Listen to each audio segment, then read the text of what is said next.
fato: nenhum empreendimento pode sair do papel sem que os responsáveis providenciem a licença ambiental. Dependendo do porte, dos impactos da obra, essa autorização pode ser dada pela Prefeitura, pelo Estado ou pelo Governo Federal. Em todo o país, sobram exemplos de irregularidades na emissão desses documentos. O exemplo que você vê agora vem do Rio de Janeiro.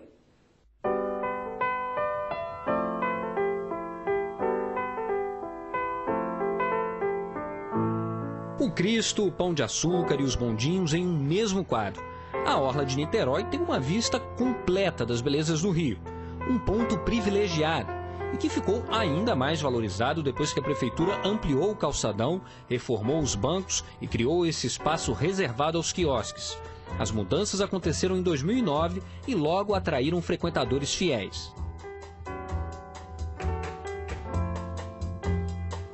Olha, é uma prática já de caminhadas aqui no calçadão, né? Como toda orla, né? É uma prática já que o pessoal usa para fazer esses tipos de exercício. Moro aqui mais na frente um pouco, todo dia eu faço a caminhada aqui. Já faz parte do dia a dia do senhor, então? Faz parte do dia a dia. Para os frequentadores, a instalação do calçadão e dos quiosques foi uma boa ideia. O problema é como a obra foi feita. O Ministério Público Federal processou a Prefeitura aqui de Niterói por não ter consultado o IBAMA, já que a área é terreno de Marinha e, portanto, da União.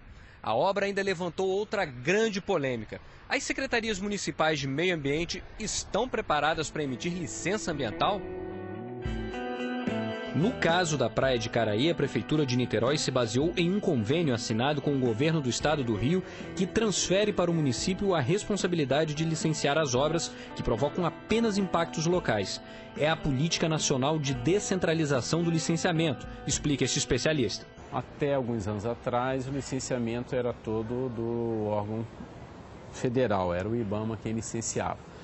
Mas a Política Nacional do Meio Ambiente, ela foi pensada na forma de um sistema, ou seja, paulatinamente, com todos os entes federativos do Brasil, esse sistema deveria ir se ampliando. Então, no primeiro passo foi não só ficar com o Ministério do Meio Ambiente, mas promover que todos os estados tivessem suas secretarias de ambiente. Muito bem, isso ocorreu.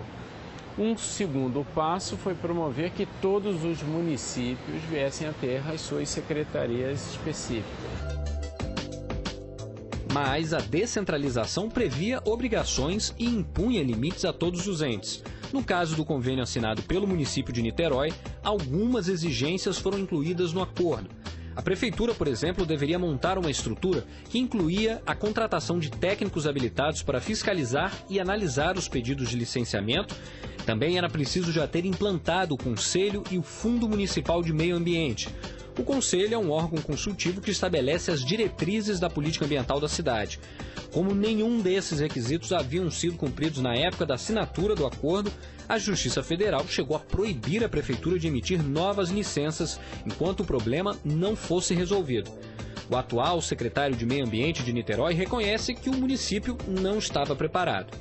De fato, se você fizer uma análise mais severa e criteriosa, que é que tem que ser feita, na época a gente não tinha um conselho, por exemplo, de meio ambiente plenamente eficiente. Algumas licenças foram, épocas passadas, no nosso ponto de vista, expedidas de uma forma rasa, de uma forma sem os critérios que deveriam ter sido tomados. Um dos casos mais emblemáticos é o desse grande empreendimento imobiliário em Camboinhas, na região oceânica de Niterói. Em 2011, o Via Legal mostrou a preocupação dos moradores com a obra, que foi embargada pelo governo do estado. É que a prefeitura havia concedido a licença para a retirada de mata nativa na região costeira. Além disso, o condomínio avançou sobre área de preservação permanente. Tudo sem que o Instituto Estadual de Ambiente ou o IBAMA fossem ouvidos. Na época, o Ministério Público Federal também denunciou a infração. Ele vai gerar esgoto, ele vai gerar lixo, ele vai gerar uma série de coisas que vai levar à poluição no momento que a gente não tem infraestrutura para isso. Para o diretor de políticas públicas da ONG SOS Mata Atlântica, o caso de Niterói é apenas um exemplo do que se repete em cidades de todo o país. Agora, o que a gente vê? Qual que é a regra geral?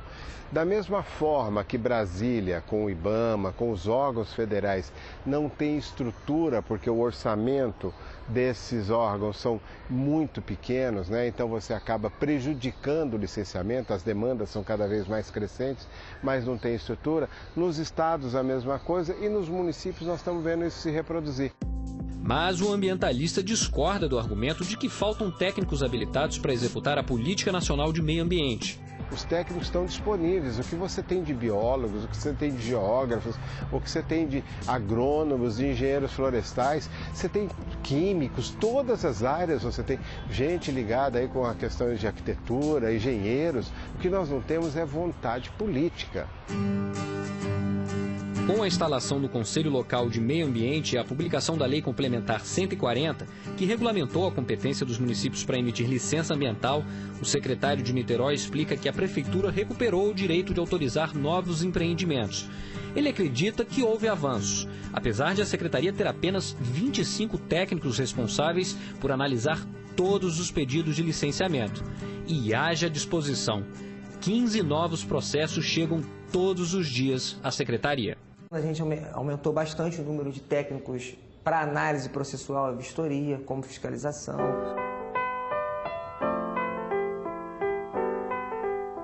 O que é mais importante, a figura do licenciamento é o controle, é a transparência. E é isso que hoje aqueles que querem acabar com o licenciamento não querem.